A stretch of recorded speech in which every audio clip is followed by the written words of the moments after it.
Bom, pessoal, a gente vai estar então começando o módulo 2, que vai falar de parcimônia, e eu vou fazer um primeiro vídeo que é uma introdução aos métodos então de análises filogenéticas que incluem a parcimônia.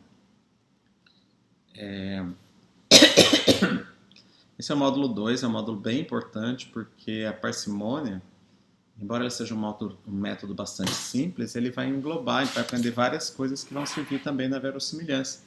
Então vocês estão aprendendo aqui uma coisa que vai servir para vários métodos de uma vez só. Desculpa.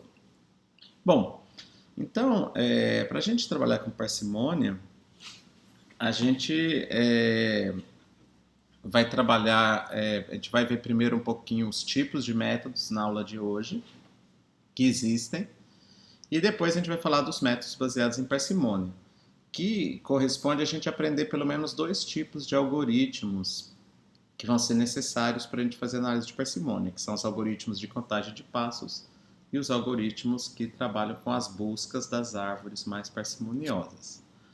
Então, os tipos de método para estimar a filogenia, dá para a gente encaixá-los pelo menos em três classes.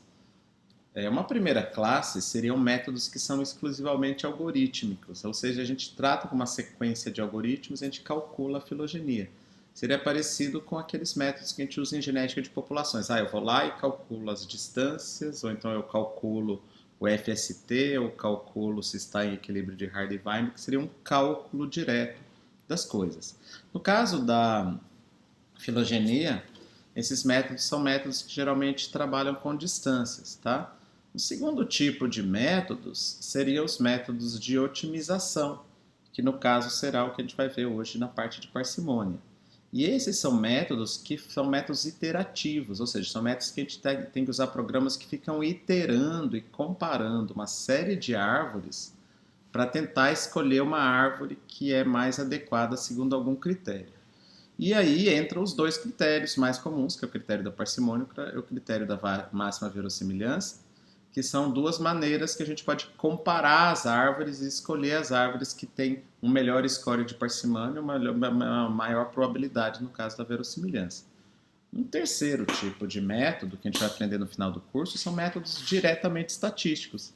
E em vez de a gente calcular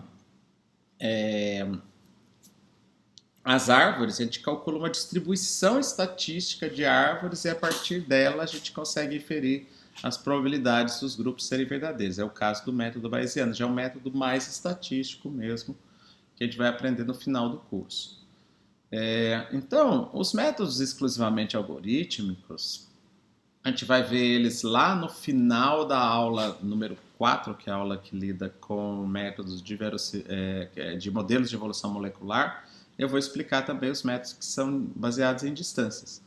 E, essencialmente, a gente tem uma matriz de caracteres, a gente vai fazer uma série de cálculos de distâncias, a gente vai aprender um monte de distâncias que são baseadas em modelos de evolução molecular.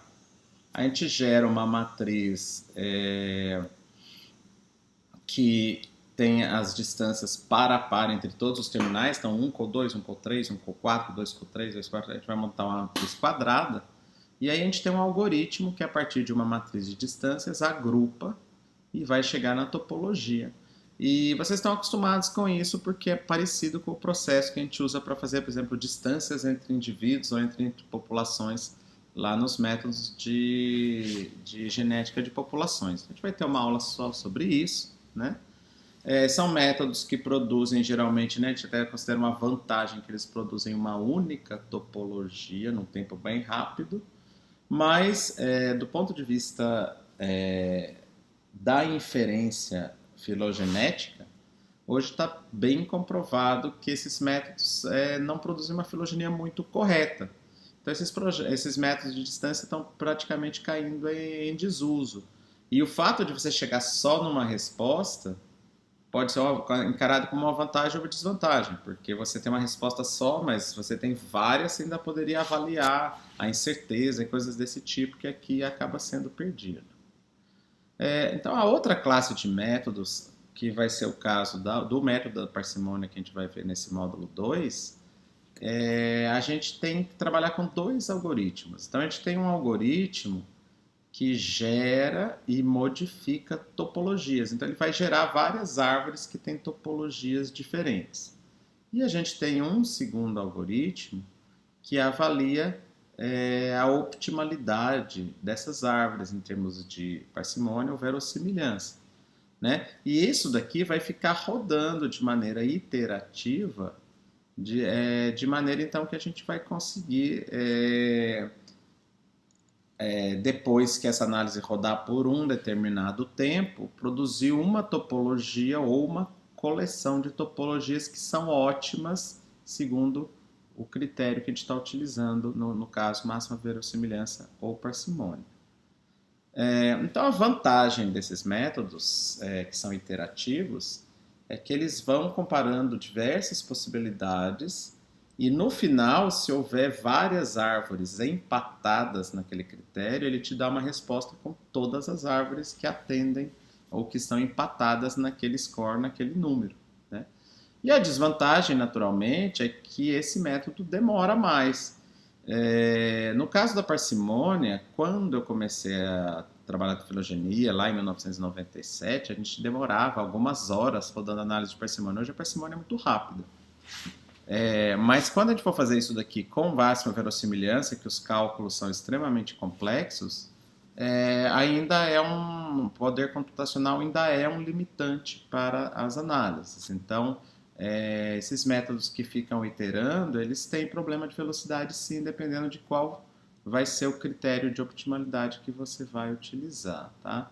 Então, a gente vai estar trabalhando hoje a gente vai aprender esses algoritmos de avaliar a optimalidade por parcimônia e depois a gente vai trabalhar como é que são feitos os algoritmos para gerar e modificar as topologias. Então, como é que se dá o processo, o funcionamento de uma análise de parcimônia utilizando esses dois tipos de algoritmos. E a ideia, então, é como é que a gente vai estimar uma topologia ou várias topologias utilizando a parcimônia. Então, a gente vai trabalhar, como eu falei para vocês, com um algoritmo que conta o número de passos da árvore, ou seja, ele conta quantas mudanças uma topologia tem numa determinada matriz, e você tem um algoritmo de busca que vai ficar modificando a topologia dessa árvore para eu repetir o da esquerda. Então, a gente vai ficar trabalhando com um e com o outro. Isso vai se repetindo. Em alguns casos, com um número pequeno de terminais, a gente tem condição de fazer isso até esgotar todas as árvores possíveis do ponto de vista de análise combinatória, mas vocês vão ver que quando a gente trabalhar com conjuntos de dados grandes, isso não é possível. Então, a gente é obrigado a parar e escolher um critério de parada também para essa busca com esses algoritmos. Então a gente vai ficar, esses métodos vão ficar basicamente um tempo ali fazendo uma iteração até a gente chegar no resultado final e depois a gente vai ter que ver como é que trata esse resultado, como é que faz com as árvores empatadas e assim por diante. O princípio da parcimônia, né, para concluir essa primeira aulinha do módulo 2, é um princípio que ele é mais filosófico do que exatamente um princípio evolutivo. O que eu vou mostrar para vocês? A ideia dele, olha, é a ideia de você minimizar a quantidade de mudanças, ou escolher uma explicação, uma topologia de árvore que requeira o menor número de mudanças em relação aos dados que você está observando na sua matriz. Então, essa ideia é uma ideia que vem da Idade Média, né? Eles chamavam isso de navalha de Occam, e era uma ideia tipo assim, olha, se você tiver uma explicação mais complicada e uma explicação mais simples, sempre prefira a mais simples. Então, o pessoal usa isso na criminalística, usa isso em várias situações para escolher entre diversos cenários, você escolher o cenário que requer uma explicação mais simples. No caso de um problema evolutivo, a ideia faz sentido também, porque ela vai trabalhar com mutações que são eventos raros. Eu coloquei aqui, 10 a menos 4 a 10 a menos 5 mutações por geração em um sítio. Isso é uma mutação rápida de microsatélites, mas vocês sabem que num gene codificante, isso pode ir para 10 a menos 8, 10 a menos 9, então vai ser uma taxa mutacional bem baixa. Então, se você tem poucas mutações ao longo de vários milhões de anos, então a explicação mais simples, ela também, digamos assim, você está escolhendo uma árvore que minimiza o número de eventos mutacionais necessários ali dentro. Cuidado, que vamos dizer assim, isso é uma coisa que explica por que, que a parcimônia chega perto da resposta correta.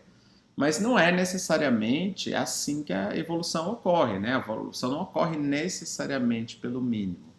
Ela ocorre perto do mínimo, mas a gente vai estudar lá na verossimilhança, vocês vão ver que geralmente não é no mínimo, é um pouquinho para cima do mínimo, porque esse não é um princípio que tem uma garantia evolutiva.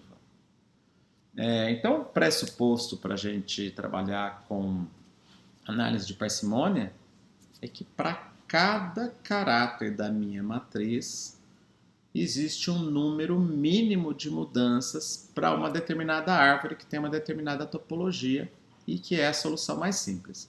Eu vou conseguir com essas fazer isso caráter por caráter e no próximo vídeo a gente vai fazer um exemplozinho com caracteres para vocês entenderem como é que isso aí se encaixa entre as matrizes e uma determinada topologia de uma determinada árvore. Bom, então vou encerrar esse vídeo por aqui e vocês vão ver agora depois no vídeo número 2.